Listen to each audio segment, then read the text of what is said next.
Muy buenos días a los usuarios del diario La Hora. Nos encontramos nuevamente en este espacio de entrevista con candidatos presidenciales en esta elección del 2025 que vamos a realizar el próximo 9 de febrero.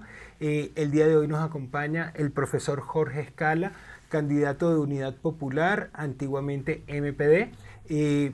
Un saludo, profesor Escala. Igor, muchas gracias por la invitación y un gusto participar con usted en esta entrevista. Listo. Bien, en las entrevistas que hemos venido realizando siempre estamos preguntándole a los candidatos cuáles son sus propuestas básicas para un país que está en crisis en varios niveles. ¿Cuáles serían las propuestas de UPD para decirle al ciudadano, vota por mí? Una propuesta que hoy le estamos planteando, exigiendo al gobierno en esta coyuntura, es que adopte medidas urgentes, que sí lo puede hacer. Mediante decreto ejecutivo debe reducir el IVA del 15 al 13%, mientras envía un proyecto con carácter urgente económico a la Asamblea Nacional para seguir reduciendo este impuesto al 10%. Los locales, el comercio, el negocio, en los apagones ha afectado a la vida, a la economía de las familias y por supuesto de los emprendedores. Hay que adoptar medidas de compensación con el propósito de reactivar estos negocios. Si no lo hace Novoa, mi gobierno, yo lo haré en febrero, a partir de febrero de 2025. Es urgente que se adopten medidas de esta naturaleza. Nosotros vamos a reducir el IVA al 10%, con el propósito de ponerle recursos en el bolsillo a los hogares ecuatorianos para devolverle la capacidad de compra, para estimular el consumo, para que la plata alcance, para dinamizar la economía. Y eso significa aliviar los problemas económicos que tenemos y generar también ingresos para la caja fiscal. En nuestros cálculos significa entre 1.000 a 1.200 millones de dólares. Otros países han adoptado estas medidas. Panamá tiene su IVA, creo, al 7 o al 8%. 8%. Nosotros, en esta situación de crisis, generada precisamente por la incapacidad y las mentiras permanentes de Daniel Noboa, merecen que de manera urgente se adopten este tipo de medidas. En esta coyuntura y como política o medidas que la adoptaré en mi mandato presidencial. Ya. En políticas de seguridad y de educación que el país necesita, porque estamos también en una crisis de seguridad bastante fuerte y donde gran parte de los números de inseguridad están avalados en unos jóvenes que están dejando las escuelas, que están dejando la educación porque no tienen oportunidad. Muchos ecuatorianos están tomando la vía del Darién para llegar al sueño americano. ¿Cuál es la propuesta de valor que da Unidad Popular para resolver este problema, sobre todo el problema de la falta de empleo y el problema de la educación? Igor, ahí hoy la prensa exhibe 18 asesinatos diarios. Es imparable, es insostenible. Ha fracasado Daniel Noboa, nos metió la mano al bolsillo, nos incrementó el IVA y dijo que esos recursos servirían para garantizar la seguridad y la vida. Y nada de eso ha ocurrido. Ya la gente no pregunta por el plan Fénix porque nunca existió. En mi gobierno habrá un plan integral que abarque, sí, una línea permanente de combate a la delincuencia organizada. Eso significa que pongamos en práctica la última reforma al artículo 158 de la Constitución, que es de manera permanente la coordinación entre Fuerzas Armadas y Policía, no solamente en estado de excepción, y sobre todo en los lugares, en los sitios que son calificados como de mayor riesgo por la delincuencia, Durán y en todo el país, Esmeraldas, Guayas, en todo el país. Entonces, esa es una línea de acción, pero al mismo tiempo que enfrentamos a las bandas delincuenciales, hay que depurar la cúpula, desde la cúpula, las Fuerzas Armadas y Policía. Todavía está en el imaginario de la gente los narcos generales, tanto en Fuerzas Armadas y Policía. ¿Qué se ha hecho sobre eso? Absolutamente nada. Hay que entrar a depurar. Hay que replantear, reformular y también limpiar el servicio de inteligencia que permita prevenir estos tipos de delitos, pero sobre todo la ubicación, localización y el desmantelamiento de las bandas delincuenciales. ¿Usted cree que el servicio de inteligencia no sabe dónde están localizados? Lo que ocurre es que han penetrado las bandas delincuenciales a un servicio tan importante que se requiere para precisamente combatir la violencia delincuencial en el país. Y ve usted, Igor, el servicio de inteligencia está en el Ministerio de Gobierno, cuando debe estar en el Ministerio del Interior. ¿Qué hace en el Ministerio de Gobierno? La persecución a organizaciones y a dirigentes sociales y populares. No está esta estructura importante del Estado, no está al servicio de esta lucha permanente que debemos dar para erradicar, si se quiere, la violencia delincuencial. Hay que desalojar a las mafias que tienen controladas todas las instituciones del Estado, sobre todo la justicia. Metástasis, purga es la expresión de cómo han secuestrado una función fundamental para contribuir a enfrentar la violencia delincuencial. Otro tema importante es que hay que atacar la economía ilícita. Ve usted, Europa ha dicho que más del 80% de la droga que reciben son de los puertos, pero puertos privados. El Estado tiene que entrar a recuperar este control, tiene que ejercer ese control con todo el equipamiento que se tenga que entregar. Para eso hay que invertir en la capacitación también de la policía, pero sobre todo esfuerzo tendrá resultados, pero queremos que sean eficaces. Por lo tanto, si no enfrentamos las causas que originan la criminalidad, muy poco o pocos resultados podemos tener en la lucha contra la delincuencia. De tal manera que no se resuelve solamente con balas. También hay que resolver o enfrentar o superar el tema de la pobreza, de la exclusión, el desempleo. Y en ese sentido será el gobierno de la educación. Por primera vez, un presidente profesor, porque a mí no me han contado la pobreza, yo la he vivido en mi condición como origen, ¿verdad? Como familia. Yo provengo de la provincia de Los Ríos, del cantón Ventanas, ¿ya? Y yo sé lo que significa, lo difícil, una madre que es madre y padre a la vez, y alimentar y criar a 7 hijos, a 8 hijos, yo soy el 7º, ¿ya? Y me eduqué en escuela fiscal. Entonces ahí hay una gran diferencia entre todos los que han gobernado y han fracasado. Y luego mi condición de maestro, de formador de la niñez y de la juventud, que nos duele cuando nuestros niños abandonan porque no tienen sus padres de familia trabajo, o por la pobreza no tienen cómo comprarle la lista de útiles escolares, no tienen los uniformes. La educación es un eje transversal en todas las crisis. Si no hay educación hay inseguridad, si no hay educación hay falta de empleo, porque no tienen oportunidades los jóvenes para estudiar. ¿Cuáles serían las 3 acciones que el gobierno de Jorge Escala, de llegar a la presidencia, desarrollaría? La educación es el instrumento para apostarle al progreso y desarrollo de los pueblos. Será el primer gobierno que le entregará el 6% del Producto Interno Bruto para este sector.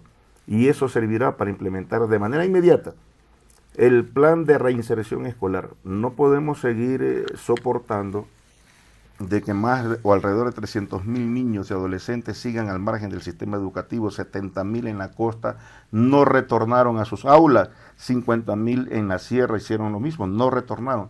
Y cuando vamos yo sigo siendo docente, por si acaso, me faltan 6 años para jubilarme. Yo trabajo en plan piloto en la parroquia Febres Cordero, veo los pupitres vacíos, vamos con nuestros maestros a visitar, que no dicen los padres de familia, que no tienen plata ni para el pasaje, ni para parar la olla, peor para mandarlos a la escuela. Por lo tanto, entregaré la lista de útiles escolares de manera gratuita, junto con la tablet, como lo han hecho otros países, ya con el propósito de poner la educación a tono con el avance tecnológico. Entonces, nuestros estudiantes van a estar en las aulas. Nadie se quedará al margen de este derecho. Y vamos a eliminar las barreras que impiden el acceso a la educación. Y vamos a devolverle el derecho al libre ingreso a nuestros jóvenes. Ya suman casi o más de 1 millón de bachilleres que no pueden ingresar a la universidad. Sin educación, sin empleo, caldo de cultivo para la violencia delincuencial. Eso va a reducir enormemente la criminalidad que estamos viviendo en nuestro país. Y para eso hay que entregarle, como en efecto mi gobierno le entregará el presupuesto para las universidades.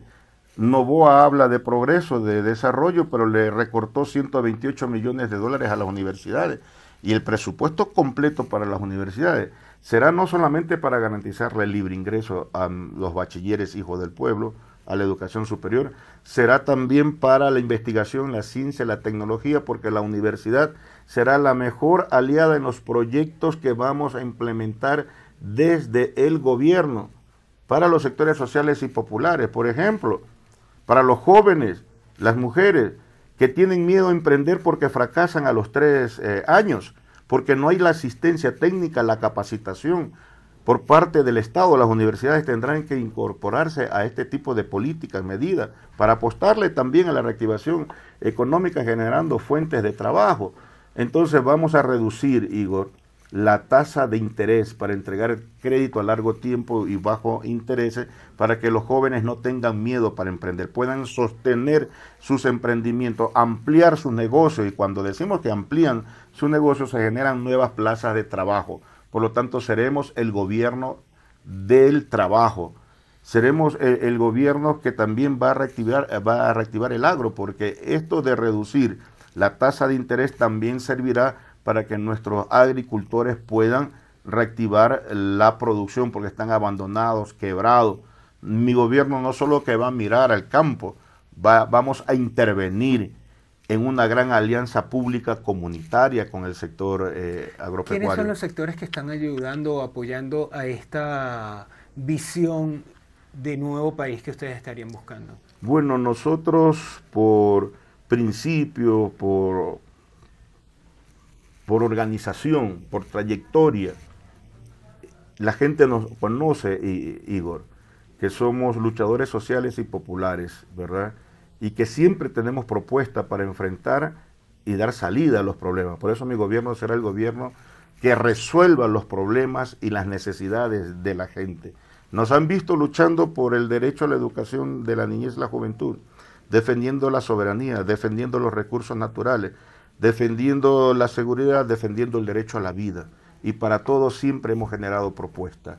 Y ahora es el mejor momento de que un maestro, ¿verdad?, de que los de abajo, de que la unidad de los trabajadores y de la juventud, de los emprendedores, podamos conquistar el gobierno, para desde el gobierno recuperar la riqueza y devolvérsela en bienestar, en salud, en educación, en seguridad social, que tanto reclama la población. Entonces ahí tenemos propuestas que son distintas a las que han aplicado los gobiernos anteriores, que al final se la ofrecieron, pero al momento del ejercicio del poder engañaron a la población. Por eso es que el país ya no les cree a los candidatos que vienen o que provienen desde los partidos de quienes ya gobernaron. Banqueros fracasaron, que los pintaron como eficientes, que promovieron una figura joven, nueva, empresario, y que iba a resolver los problemas del país y que ofrecía un nuevo Ecuador. Y vea usted, aplica las mismas políticas y mañas, ¿verdad?, de la vieja política ecuatoriana. Tanto así ahora que estamos necesitados de plata para enfrentar la crisis energética, vea, se da el lujo de destinar 12 millones de dólares para promover su figura en medio proceso electoral, es decir, para la campaña electoral, mientras no hay plata para la medicina en los hospitales. Eso vamos a cambiar en mi gobierno. Bien, ya para ir finalizando, 2 preguntas adicionales. En primer lugar, Unidad Popular es un partido que está, en este momento no hay seguridad, 75% de los ciudadanos no saben por quién van a votar, pero Unidad Popular es un partido que viene en reconstrucción. ¿Cuál es el objetivo que están fijados ustedes? Están buscando la presidencia, pero ¿cuál es la meta, tal vez ese factor que ustedes se sentirían ganadores de llegar? Bueno, el objetivo principal, y participamos para vencer, es lo que dice nuestro lema: surgimos para vencer, para triunfar, y hay condiciones para aquello, de tal manera que vamos a llegar también con un buen número de legisladores a la Asamblea Nacional. ¿Cuántos están aspirando? Bueno, nosotros aspiramos llegar con siquiera la mitad del Parlamento Nacional, siendo ambicioso, pero tenemos nosotros una buena aspiración de tener un buen bloque legislativo, que nos permitan materializar y pasar las leyes que vamos a implementar, inclusive otras con carácter urgente económico, que permitan hacer realidad la reactivación económica, reducir el IVA, cobrarle inclusive la deuda que mantienen los grandes grupos de poder económico, que Daniel Noboa no quiere ejecutar la acción de cobro por no afectar los intereses de los grupos de poder económico para quien gobierna, y también para no perjudicar a la corporación Noboa de su papá. Mi gobierno cobrará de manera inmediata los 4.000 millones de dólares de deuda confirmadas que tiene el SRI, lo que servirá para reactivar la economía, para los créditos, para la condonación de la deuda que tienen los agricultores. Entonces hay posibilidades enormes, Igor, de cambiar el país. Excelente. Se intentó una unidad en la izquierda. Ustedes dijeron que no, que había un sector con el que no querían conversar y con el que no se sentarían. ¿Por qué nuevamente? ¿Cuál fue el fundamento para decirle no a esta unidad?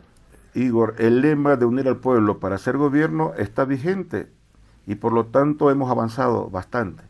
Se ha formado un frente social de donde surgen muchas candidaturas junto con nuestro partido Unidad Popular Lista 2. Esa es la gran unidad, la unidad de las organizaciones sociales y populares, de jóvenes, de trabajadores, de agricultores, ¿verdad? Junto con nuestro partido. Nosotros también aspirábamos incorporar en este proceso de unidad a Pachacutic y al Partido Socialista hasta el final, pero ellos decidieron en su momento, ¿verdad? Abrigaban la esperanza de ir en unidad con la derecha tradicional del siglo XXI. Con ellos dijimos ni a la esquina. ¿Quién es esa derecha tradicional del siglo XXI? El Correato, que casi todos los dirigentes de su organización son prófugos de la justicia o tienen sentencias ejecutoriadas. Con ellos ni a la esquina. Ellos ya gobernaron y son causantes también de la crisis, de la desesperanza que vive el Ecuador, de los apagones. Porque los apagones no es solamente la culpa de Noboa, son aquellos que invirtieron en hidroeléctricas con sobreprecios y que nunca generaron los megavatios que ofrecieron. No invirtieron los otros gobiernos en el plan maestro de electrificación, ¿ya? Y este gobierno tenía la posibilidad de invertir en las termoeléctricas porque le informaron, le advirtieron que lo haga, que tenía 400 millones de dólares para comprar repuestos o darle mantenimiento a las termoeléctricas. ¿Qué es lo que hizo? Le retiró los 400 millones de dólares y hoy estamos en estas circunstancias con problemas difíciles para el país. Entonces, y con claros y perversos intereses. La segunda ley que envía con el carácter urgente económico en materia de energía, con el propósito de privatizar todo el sector eléctrico, con el propósito de incrementar las planillas de consumo de energía y para más tarde nosotros comprarle al sector privado la energía, lo que nos corresponde, invertir para que sea el Estado el que garantice este servicio que sirve mucho también para apostarle al desarrollo de los pueblos. Entonces, mire usted, vamos a devolver en estas circunstancias de manera inmediata. Si yo fuera el presidente hoy, le devolvería los 400 millones de dólares a Select. Ya. Y con ello podríamos resolver el tema de los apagones. Listo. Bueno, usuarios de la hora, con esta pregunta culminamos esta entrevista con el candidato de Unidad Popular, Jorge Escala. Vamos a seguir trabajando con otros candidatos para darle toda la información y que ustedes puedan ir conociendo las propuestas y las posiciones de cada una de las personas que aspira a ser el nuevo presidente del Ecuador. Muchas gracias.